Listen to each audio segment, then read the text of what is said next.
Welcome to மிஷூஸ் channel. இன்னைக்கு நம்ம என்ன பார்க்க போறோம்னா ஒரு பால் பன் ரெசிபிலாம் பார்க்க போறோம். வாங்க வீடியோக்குள்ள போகலாம். இந்த வேலை பண்ணாலும் கலக்கலா பண்ணி வைக்கணும். அப்பதான் நாம செய்யற சமையல் மனம் குணம் எல்லாம் நிறைந்து வாசனைக்கு மூக்கு வாயிலெல்லாம் ஜொல்லு ஊத்தணும்.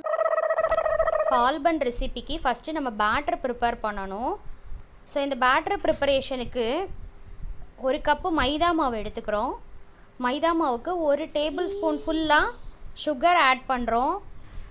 1/4 tablespoon baking soda add பண்ணணும். ஆட் பண்ணிவிட்டு 1 கப்பு மைதா மாவு எடுத்தோன்னா 1/2 கப்பு தயிர் எடுத்துக்கிறோம். நம்ம எவ்வளோ எடுத்துக்கிறோமோ அதில் பாதி கப்பு நம்ம தயிர் எடுத்துக்கணும். ஸோ கொஞ்சமாக வாட்டர் யூஸ் பண்ணி பேட்டரை ப்ரிப்பேர் பண்ணிக்கணும். கொஞ்சம் கொஞ்சமாக லம்ஸ் இல்லாமல் நம்ம மிக்ஸ் பண்ணிகிட்டே இருக்கணும். ஒரேடியாக நம்ம தண்ணி ஊற்றி பேட்டரை ப்ரிப்பேர் பண்ணக்கூடாது. பண்ணிட்டோம் அப்படின்னாக்கா எண்ணெய் குடிக்க ஆரம்பிச்சிரும். அதோட ஷேப்பும் நமக்கு வந்து ப்ராப்பராக வராது. ஸோ கொஞ்சம் கொஞ்சமாக வாட்டரை ஊற்றிக்கோங்க. ஊற்றிட்டு மிக்ஸ் பண்ணுங்க. ஒரு வடை மாவு பதத்துக்கு நம்ம மிக்ஸ் பண்ணிக்கணும். கட்டி இல்லாமல் நீங்கள் மிக்ஸ் பண்ணினீங்கன்னாக்கா ஷேப் அழகாக இருக்கும்.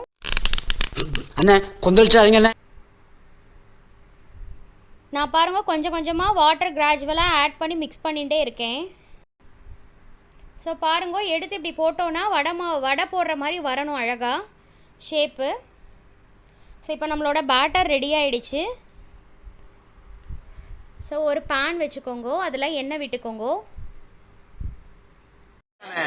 இது நல்லெண்ணெயா?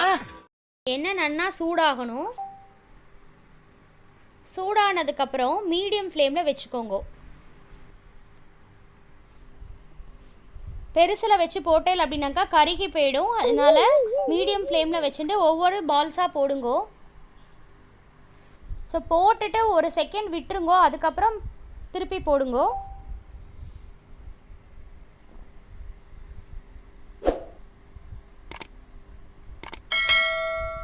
அதோட பபுள்ஸ் எல்லாம் அடங்கினோன்னா நம்ம வந்து பிளேட்டுக்கு ட்ரான்ஸ்ஃபர் பண்ணிக்கலாம்.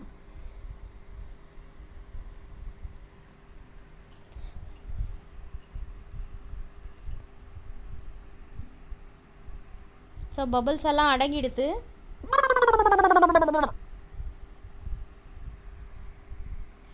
கலர் ஓரளவுக்கு சேஞ்ச் ஆகணும். பபுள்ஸும் அடங்கிடணும். பிளேட்டுக்கு இப்போ நான் மாற்றிக்கிறேன். ஸோ நான் மிச்சம் இருக்க மாவு எல்லாத்தையும் போட்டு எடுத்து வச்சுக்க போகிறேன். நான் முன்னாடி போட்டதை பார்த்தேலா அதில் எண்ணெயெல்லாம் ரொம்ப குடிச்சிருக்காது. ஸோ மாவை வந்து நம்ம கெட்டியாக ரெடி பண்ணிக்கணும். ஸோ இப்போ நெக்ஸ்ட்டு செட்டும் நான் போட்டு எடுத்துட்டேன். பிளேட்டுக்கு ட்ரான்ஸ்ஃபர் பண்ணிக்கிறேன். இப்போது அந்த பன் ரெடியாக எடுத்து நெக்ஸ்ட்டு வந்து நம்ம சுகர் சிரப்பு ரெடி பண்ணணும். சுகர் சிரப்புக்கு நான் ஒரு பேன் வச்சுட்டேன். நம்ம எவ்வளோ வந்து மைதா மாவு எடுத்துக்கிறோமோ அதுக்கு ஈக்குவலான அளவு வந்து சுகர் நம்ம எடுத்துக்கணும். நான் 1 கப்பு மைதா மாவு எடுத்துட்டதுனால 1 கப் சுகர் எடுத்துட்டுருக்கேன். 1/2 கப்பு வாட்டர் ஆட் பண்ணிவிட்டு சிரப் ரெடி பண்ண போகிறேன்.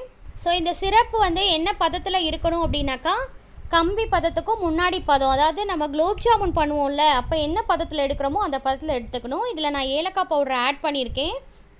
உங்களுக்கு வேணும்னா நீங்கள் வெண்ணிலா எசன்ஸோ இல்லை ரோஸ் எசன்ஸோ எது வேணாலும் நீங்கள் ஆட் பண்ணிக்கலாம்.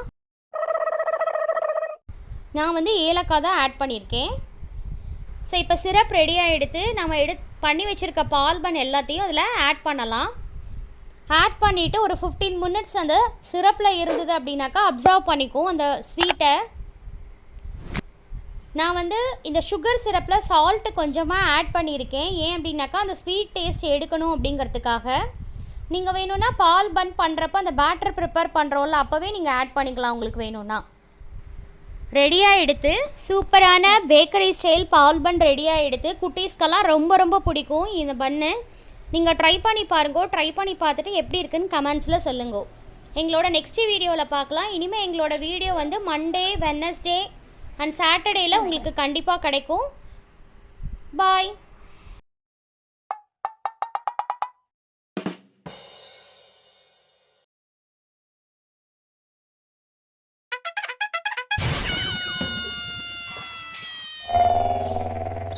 ஐயோ, இதுகளும் சரி பண்ணுதே.